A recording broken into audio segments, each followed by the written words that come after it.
স্পেসের ক্ষেত্রে আমরা যদি $10 ইনভেস্ট করি, এখানে $100 রিটার্ন। এখানের ক্ষেত্রে ইলন মাস্ক হওয়া একটা মানে সেরা কাতার শুয়ে লাখ টাকা স্বপ্ন দেখার মতো। আমরা জাপানের সাথে টক্কর থিঙ্ক করতে পারি।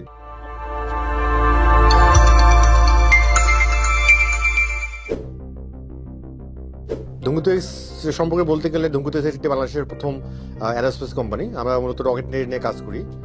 আমরা ইতিহাসে প্রথম বাংলাদেশের রকেট লঞ্চ করি এবং এটা সফলভাবে লঞ্চ করি এবং আশাবাদী সকলের দোয়া আমরা ইনশাল্লাহ বাংলাদেশকে মহাকাশে নিয়ে যাবো ইনশাল্লাহ। আমরা প্রথম 2012 সালে কাজ শুরু করি মূলত, এবং 2012 সালে আমি একা ছিলাম তখন। ওই সময় আসলে সেরকমভাবে আগাইতে পারিনি। 18 সালের দিকে মোটামুটি রকেটরি নিয়ে চিন্তা ভাবনা শুরু করি। তখন থেকে আমি টিম তৈরি করি, একটা টিম তৈরি করে আমার কাজ শুরু হয়। তখন আমরা 2022-এর দিকে আমরা জানুয়ারি মাসে আমরা অ্যাপ্লাই করি ডিফেন্স মন্ত্রণালয়ে, এবং সেখান থেকে আমরা মূলত রকেট লঞ্চ করার পারমিশন চাই। ওখান থেকেই আমাদের একটা লাইমলাইটে আসে বাংলাদেশের। ওই সময় আমাদের একটা রকেটের ছবি ভাইরাল হয়ে যায়। আমরা ভাবছিলাম যে যেহেতু আমরা রকেট তৈরি হয়ে গেছে, আমাদের জার্নির অথবা একটা মানে অধ্যায় শেষ হবে আর কি, কিন্তু মূলত জার্নিটা শুরু হয় সেখান থেকেই। আমরা আশাবাদী 2024-এর ডিসেম্বর নাগাদ আমরা রকেট লঞ্চের পারমিশনের জন্য আমরা অ্যাপ্লাই করতে পারবো। এখন আমাদের R&D ফেজে আছে এবং এটা হবে একটা কমার্শিয়াল লঞ্চ রকেটটি। এটার মাধ্যমে যেটা হবে, আমরা স্পেসের মধ্যে বাংলাদেশের প্রথম 15 কেজি পেলোডের একটা জিনিস পাঠাতে পারবো। আমলাতান্ত্রিক বা লাল টেপের যে অসুবিধাটা আছে, এই জিনিসটা আসলে আমাদেরকে প্রচুর প্রেরণা দিয়েছে। 2.5 বছর ধরে আমরা রকেট লঞ্চের পারমিশনের জন্য ঘুরে বেড়াইছি। যে এই যে বিষয়টা আছে, এই বিষয়টা আসলে এটা যে কোনো প্রতিষ্ঠান বা স্টার্টআপের ক্ষেত্রে সবচেয়ে বড় বাধা। আমরা আশাবাদী যে একটা রকেটটি নিয়ে একটা 12 ধরনের একটা বোর্ড বাংলাদেশে তৈরি হবে, এবং স্পষ্ট সহকারে আমাদের যারা স্টেক হোল্ডার আছে মহাকাশের, তারা সহকারে অবশ্যই আমরা একটা বড় নয় একটা রকেটটি নিয়ে একটা রুলস এন্ড রেগুলেশন, যাতে যে কোনো কোম্পানি এসে বানাতে পারে, লঞ্চ করতে পারে ইজিলি। কারণ একটা জিনিস যদি ইজি না হয়, তাহলে ওখানে তো ইন্ডাস্ট্রি তৈরি হবে না।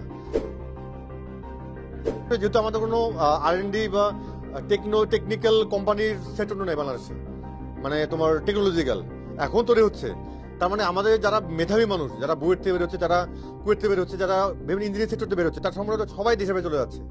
আমরা যাচ্ছি যে একমাত্র ব্রেন ড্রেনটা যদি আমরা রোধ করতে পারি, তাহলে বাংলাদেশকে অতি শীঘ্র 10 বছরের মধ্যে পুরো আমরা সিঙ্গাপুর, তো এটা ছোট বিষয়, আমরা জাপানের সাথে টক্কর থিঙ্ক করতে পারি। ইলন মাস্ক তো একটা খুবই বড় বিষয়। ও মূলত বেড়ে ওঠা আমেরিকায়, আর আমি বাংলাদেশে থাকি। এখানের ক্ষেত্রে ইলন মাস্ক হওয়া একটা মানে সেরা কাতার শুয়ে লাখ টাকা স্বপ্ন দেখার মতো। তবে হ্যাঁ, আমরা আশাবাদী, আমরা ও যেটা করতে পারছে ওর যদি আমরা 100 ভাগের 1 ভাগ করতে পারি বাংলাদেশে, এটাই মনে করবো আমাদের সফলতা। গোটা পৃথিবী কিন্তু এখন স্পেস নিয়ে আগাচ্ছে, এবং রিসোর্সমেন্ট সব কিন্তু, যেমন গ্রহাণু মাইনিং করা বা ইয়ে করা, মানে এখন নেক্সট কিন্তু মাইনিং, নেক্সট কলোনিয়ালিজমটা হবেই মহাকাশে। তার মানে কি আমরা যদি পিছিয়ে থাকি, তাহলে কিন্তু আমরা অনেক পিছিয়ে পড়ে যাবো রিসোর্স নিয়ে। তা আমার যেটা এখনো আমরা মাইনিং কথা বাদ দিলাম, স্পেস মাইনিং, এখানে যেটা বিষয় আছে, আমাদের স্পেসের ক্ষেত্রে আমরা যদি $10 ইনভেস্ট করি, এখানে $100 রিটার্ন। এত রিটার্ন বা এতটা ROI অন্য কোনো সেক্টরে নাই।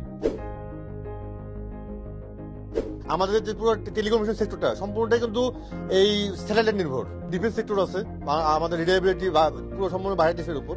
আমাদের রকেট আর মিসাইলের মধ্যে পার্থক্য খুবই কম। একটা হলো মানে ট্র্যাকের মতন, আপনার ট্র্যাকের মধ্যে যেটা নেবেন সেটাই এটা হিসেবে কাজ করবে। আমরা ইনশাল্লাহ সবার সাথে, সবার দোয়ায় দেশে একটা বড় কিছু উপহার দেওয়ার চেষ্টা করবো।